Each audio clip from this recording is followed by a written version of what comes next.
Welcome, everyone. We're talking Main Street and the small business lenders who help it grow. This is Main Street Monday.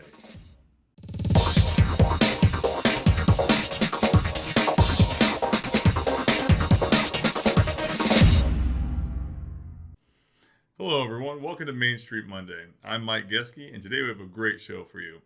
Today, Bob Coleman and Lance Sexton talk with Sarah Briscoe of Equifax about their commercial lending insights for October 2022. Enjoy.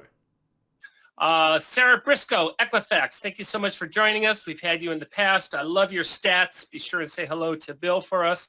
Lance Sexton is in the house. Here. Let's start right off with Sarah. What's going on in small business lending delinquencies, which is near and dear to all of our heart.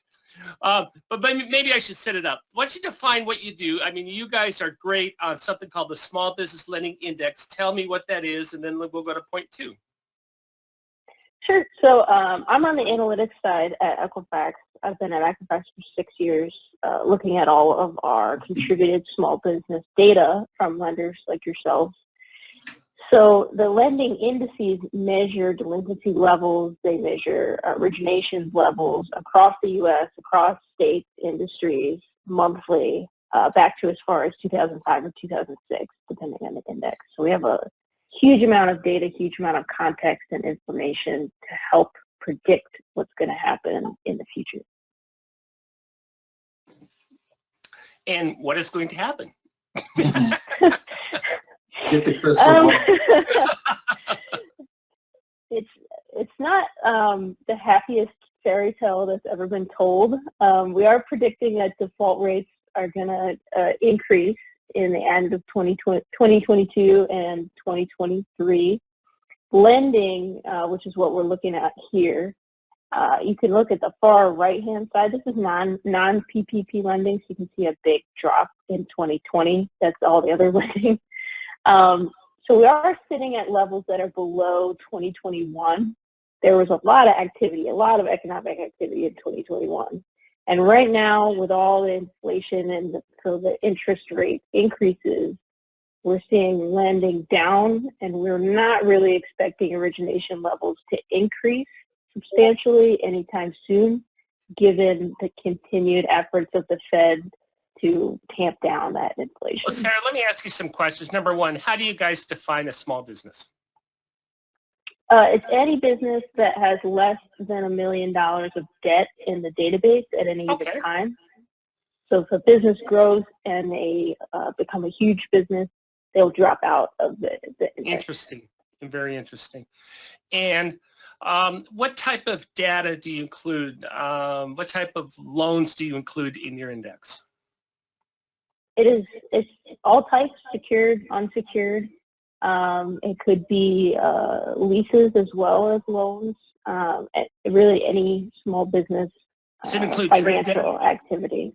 No trade debt, only financial type lease loans. Okay, very good. Great. And your base year is the year 100, the year 2005 where we started at 100, and you can see how deep the recession was. Now you're saying there's clouds on the horizon. You don't anticipate 2009, 2010 numbers, do you? No, because where we're at now, we're actually sitting in a decent place. Delinquency rates themselves on their own are not that high. So they're increasing, but the default rates are starting from a low point. The delinquency rates are starting from a low point. And lending activity, especially in 2021, was very high. Joseph, go to for that many. delinquency slide. I want to focus on that. Well, okay, we'll go back. You have a lot of great data. By the way, her data is in the dashboard. Feel free to download that. Sarah, is this data that you can get on your website, or is this your data that you have to pay for? Just what did you give us? The stats are free. You can look at these trends and by industry and all that. They're on the Equifax Small Business Insights website. Okay, I highly encourage you to go to their site, see what's happening. Okay, what's this chart tell us? These are delinquency rates from 2005 until today. So like I said earlier, you could see that low point in 2021, early 2022, where we saw really, really low delinquency rates. This is 31 to 90 days past due. So it's an early indicator, but we've seen this data to actually predict future default rates. So when this goes up, later default rates will go up. And then we've also found it to actually predict a recession and GDP change as well. So we're starting from a low level. It is increasing. Yes, go ahead. When are you predicting the recession to hit, and where do you think the line will end up on small business loan delinquencies?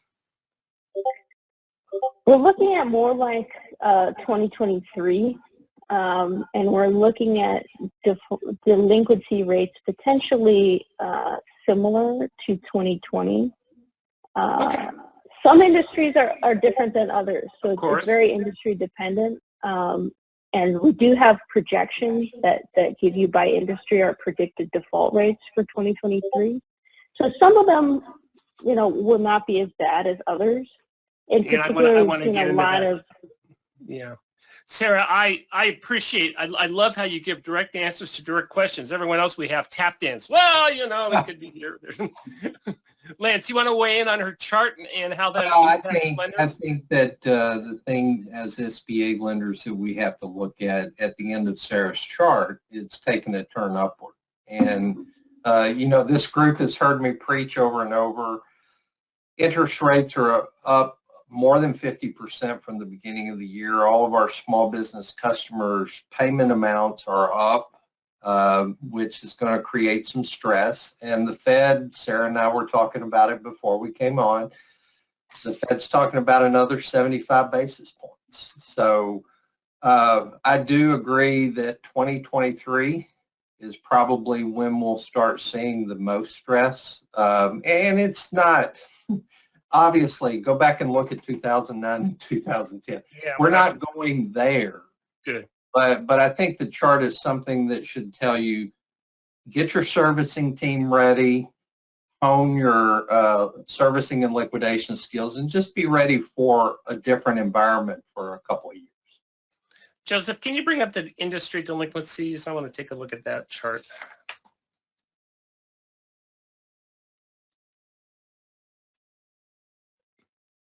Sorry, give me a sec. Give me a sec, guys. Do you know what slide it is, Sarah? I think we passed it. I think it's earlier, Joseph. Yeah, it was a colorblind chart. There you go. Oh, previous one, This one. Joseph. Got it. Sorry. There you go. There we go. There you Okay, go. what have we got here, Sarah? So this is the same 31 to 90 days past due delinquency rates over time, but by industry. And they're high-level industries. But what we see here is the big spike, pandemic spike, and then rapid improvement in delinquency rate. And then on the far right is today. The blue line is transportation, which is where we're seeing the biggest movement. Wholesale trade as well. We're seeing inventories are up, sales are starting to wane, sales are down. So actually the ratio of inventory to sales is starting to change. So there's a lot more inventory out there than there was, which can be good if we can move the inventory. So that's where we're seeing the most rapid change, is that transportation industry is pretty much straight up in delinquency rates. Well, Lance, I was going to say, Lance, what does this tell you, and how does that impact our SBA credit box?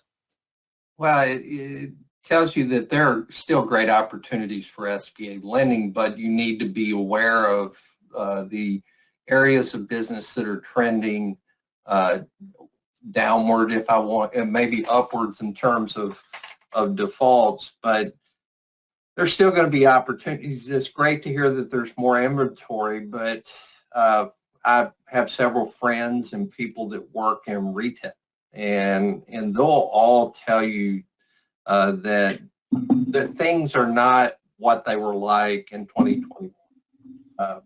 That sales have kind of flattened, expenses are rising, So it's certainly, you know, a good business operator, a good entrepreneur is going to survive through inflation, through increased interest rates, but it's more important than ever to find skilled, seasoned, knowledgeable operators to lend money to. Thank you for joining us today for today's episode. If you like today's content, hit that subscribe button to subscribe to our channel and click that bell icon to get notified about our latest videos. Thank you again for joining us today and for supporting America's Main Street, one entrepreneur at a time. Catch you next time.